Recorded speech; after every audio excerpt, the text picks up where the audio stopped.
Арсеннен жаңа ән туындыны әнші ұялшақ қыздарға арнады. Ән ұялшақ деп аталады. Ұялшақ қызға арналған сезімді білдіру десек те болады. Ән кішкене қазақша звучание бар әнде.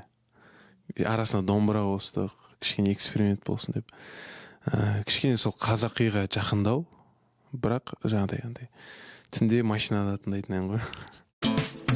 Қарашы бәрі шын, сені бір көріп ұнаттым.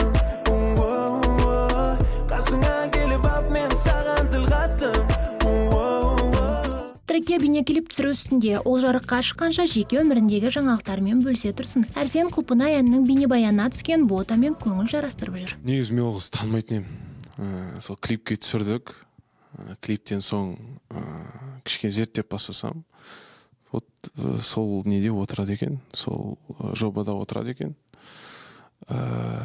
Сөз салған, былайша сөз салайын десем, ол жобада қатысып жатқан қыз, сондықтан жобасына барып танысайын деп шештім.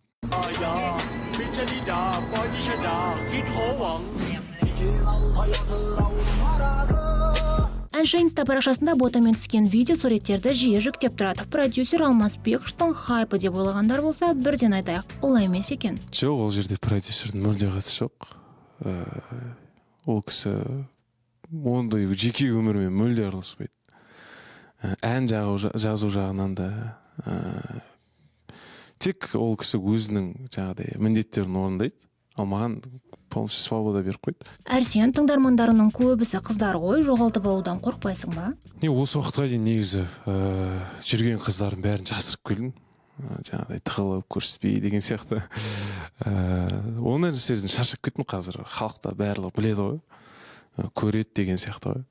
Сондықтан жасырмай қалай бар солай көрсеткім келді. Жеке өмірімді барлығын ашып. Қызық, осы уақытқа дейін жасырып жүріп, енді жасырмайды. Бұл хайп емес пе сонда? Жарайды, Алмасбековтың ісіне араласпай қояйық. Олай болса, сіздер де қолдау білдіріп, жаңа әніне баға беріп қойыңыздар.